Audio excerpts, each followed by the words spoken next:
혹시 이런 생각 해보신 적 있으신가요? 착하게 살면 손해보는 거 아닐까?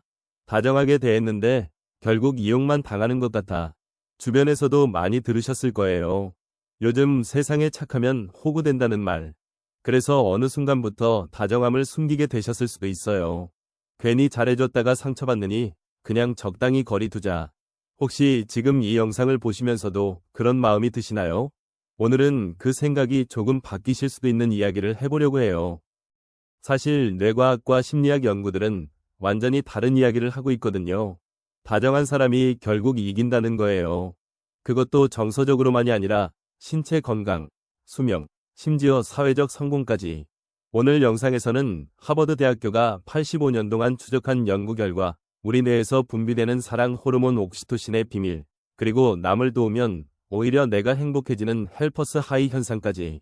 다정함이 왜 가장 현명한 생존 전략인지 뇌과학적으로 풀어볼게요. 먼저 재밌는 통계 하나 보여드릴게요. 2026년 대학내일 20대 연구소 조사에 따르면 Z세대의 78%가 다정한 사람이 되고 싶다고 응답했어요. 그리고 다정함 2026년 핵심 트렌드 키워드 중 하나로 선정됐습니다. 왜 갑자기 다정함이 주목받는 걸까요? AI 시대, 불확실한 미래, 끊임없는 경쟁 속에서 사람들이 갈망하는 건 결국 따뜻한 연결이었던 거예요. 그리고 이건 단순한 감성이 아니라 과학적으로도 설명됩니다. 그런데 많은 분들이 다정함에 대해 오해하고 계세요. 다정함 호구, 다정함 약함이라고요. 근데 뇌과학적으로 보면 완전히 반대예요. 다정한 사람의 뇌는 오히려 더 강합니다. 스트레스에 더 잘 대처하고 회복력도 높아요. 쉽게 말해서 다정함은 약점이 아니라 무기예요. 네, 진짜로요. 지금부터 그 증거들을 하나씩 보여드릴게요. 우리 뇌에는 옥시토신이라는 호르몬이 있어요. 흔히 사랑 호르몬 또는 포옹 호르몬이라고 불리는데요. 이 옥시토신은 원래 출산이나 모유 수유 때 분비되는 걸로 알려져 있었어요.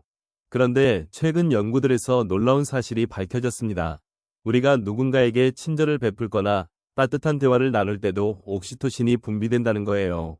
심지어 친절한 행동을 보기만 해도 분비됩니다. 옥시토신이 분비되면 우리 몸에 어떤 일이 일어날까요? 첫째, 스트레스 호르몬인 코르티솔이 감소해요. 둘째, 혈압이 낮아지고 심장이 편안해져요. 셋째, 신뢰감과 유대감이 높아져서 대인관계가 좋아져요. 넷째, 심지어 상처 치유 속도도 빨라진다는 연구가 있어요. 한마디로 옥시토신은 우리 몸의 천연 치료제인 셈이에요. 그리고 이걸 만들어내는 가장 쉬운 방법이 바로 다정하게 행동하는 것입니다. 재밌는 실험이 있어요. 컬럼비아대 의대의 켈리 하딩 교수가 소개한 래빗 이펙트라는 실험인데요. 1978년 연구진이 토끼들에게 고콜레스테롤 식단을 먹이면서 동맥경화를 유발하는 실험을 했어요. 그런데 이상한 결과가 나왔어요. 똑같은 식단을 먹었는데 특정 토끼 그룹만 동맥경화가 60%나 적었던 거예요. 원인을 찾아보니까 그 토끼들을 담당한 연구원이 매일 토끼들을 안아주고 쓰다듬어줬던 거예요. 다정함이 문자 그대로 심장을 지킨 거죠. 이 실험이 시사하는 바는 분명해요. 다정함은 단순히 기분 좋은 감정이 아니라 실제로 우리 몸을 보호하는 생물학적 메커니즘이라는 거예요. 그리고 이건 토끼만의 이야기가 아닙니다. 인간에게도 똑같이 적용돼요. 여기서 또 하나 중요한 개념이 있어요. 헬퍼스 하이라고 들어보셨나요? 헬퍼스 하이. 직역하면 돕는 사람의 기분 좋음 정도 되는데요. 남을 도울 때 느끼는 따뜻하고 기분 좋은 감정을 말해요. 이게 단순한 기분이 아니에요. 실제로 뇌에서 도파민, 세로토닌, 옥시토신이 동시에 분비되는 현상이거든요. 러너스 하이 아시죠? 달리기 할 때 기분 좋아지는 거. 헬퍼스 하이는 그것과 비슷한 뇌 상태인데 운동 없이 얻을 수 있어요. 저처럼 운동 싫어하시는 분들에게 희소식이죠. UC 버클리 연구팀의 실험을 보면요. 참가자들에게 한 달 동안 매일 작은 친절을 베풀게 했어요. 커피 사주기, 문 잡아주기, 칭찬하기 같은 거요. 결과가 어땠을까요? 한 달 후 참가자들의 행복도가 28% 상승했고 우울 증상은 35% 감소했어요. 그리고 흥미로운 건 친절을 받은 사람보다 베푼 사람이 더 큰 효과를 봤다는 거예요. 다정함은 주는 사람에게 더 좋은 거예요. 이걸 뇌과학적으로 설명하면요. 우리가 누군가를 도울 때 뇌의 보상회로가 활성화돼요. 마치 맛있는 음식을 먹거나 좋아하는 노래를 들을 때랑 같은 부위예요. 그래서 다정하게 행동하면 뇌가 보상을 받은 것처럼 느끼는 거예요. 게다가 이 보상 회로는 반복될수록 강화됩니다. 다정함이 습관이 되면 내가 점점 더 다정함을 원하게 되는 거죠. 중독처럼요. 근데 이건 좋은 중독이에요. 자, 이제 가장 유명한 연구를 소개해 드릴게요. 하버드 대학교의 성인 발달 연구입니다. 1938년부터 시작해서 지금까지 85년 이상 진행된 역사상 가장 긴 행복 연구예요. 724명의 남성을 10대 때부터 노년까지 추적 조사했는데요. 현재 연구 책임자인 로버트 월딩어 교수가 이렇게 말했어요. 85년간의 연구에서 가장 분명하게 밝혀진 사실은 하나입니다. 좋은 관계가 우리를 더 건강하고, 더 행복하고, 더 오래 살게 합니다. 구체적인 수치를 보면요. 50세 때 인간관계 만족도가 높았던 사람들이 80세가 됐을 때 가장 건강했어요. 콜레스테롤 수치보다, 운동량보다, 심지어 유전자보다 더 강력한 예측 변수였던 게 바로 관계의 질이었습니다. 그리고 여기서 좋은 관계의 핵심이 뭐였냐면요. 바로 서로에게 다정한 관계였어요. 돈이 많거나 사회적 지위가 높은 게 아니라 일상에서 작은 친절을 주고받는 관계. 그게 장수와 행복의 비밀이었습니다. 정리하면요. 옥시토신 연구, 헬퍼스 하이 연구, 하버드 85년 연구 모두 같은 결론을 내리고 있어요. 다정함은 받는 사람뿐 아니라 주는 사람에게도 이롭다. 다정한 관계는 건강과 장수의 가장 강력한 예측 변수다. 착하게 살면 손해라고요? 내 과학은 정반대라고 말하고 있어요.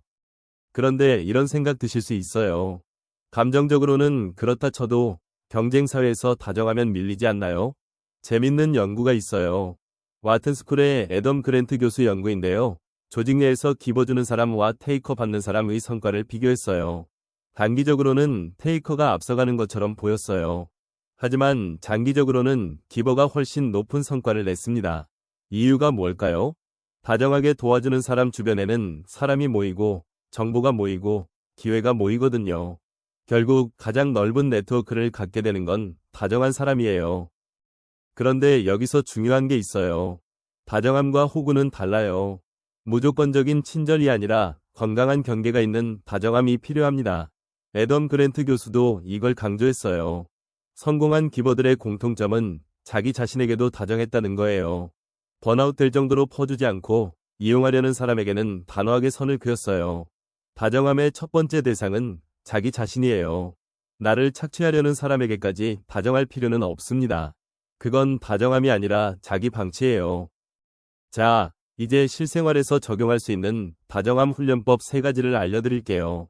첫 번째, 마이크로 친절입니다. 거창한 게 아니에요. 엘리베이터에서 먼저 인사하기, 카페에서 직원에게 고맙다고 말하기, 동료에게 짧은 응원 메시지 보내기. 하루에 딱 3번만 해보세요. 작은 친절이 옥시토신을 분비시키고 그게 습관이 되면 뇌 회로가 바뀝니다. 두 번째, 감사 일기예요. 매일 자기 전에 오늘 고마웠던 것 3가지를 적어보세요. 연구에 따르면 감사 일기를 8주 동안 쓴 사람들의 행복도가 25% 상승했어요. 다정함은 타인뿐 아니라 자신에게도 향할 수 있거든요. 세 번째, 경계 있는 친절입니다. 도와달라는 요청이 왔을 때 무조건 예스가 아니라 내가 감당할 수 있는 범위인가 먼저 체크하세요. 감당이 안 되면 정중하게 거절하는 것도 자기 자신에 대한 다정함이에요. 마지막으로 간단한 체크리스트를 드릴게요. 지난 일주일을 돌아보면서 체크해보세요. 누군가에게 진심 어린 칭찬을 한 적이 있나요? 도움을 요청받았을 때 기꺼이 응한 적이 있나요? 그리고 나 자신에게도 친절했나요? 스스로를 너무 몰아붙이지 않았나요? 3가지 중 하나라도 체크되셨다면 이미 다정함을 실천하고 계신 거예요. 아직 체크가 안 되셨어도 괜찮아요. 지금부터 시작하면 됩니다. 혹시 지금까지 착하면 손해본다고 생각하면서 다정함을 숨기고 계셨다면 오늘 영상이 조금 위로가 됐으면 좋겠어요. 당신의 다정함은 약점이 아니에요. 뇌과학적으로도 심리학적으로도 증명된 생존 전략이에요. 다정하게 살아서 상처받은 적이 있으시다면 그건 다정함의 문제가 아니라 경계의 문제였을 수 있어요. 다정함을 버리지 마시고 경계만 조금 세워보세요. 그래도 괜찮아요. 당신은 충분히 잘하고 계세요. 오늘 영상이 도움이 되셨다면 주변에 착하면 손해본다고 생각하는 분에게 공유해주세요. 그분의 다정함도 지켜질 수 있도록요. 구독과 좋아요는 저에게 큰 응원이 됩니다.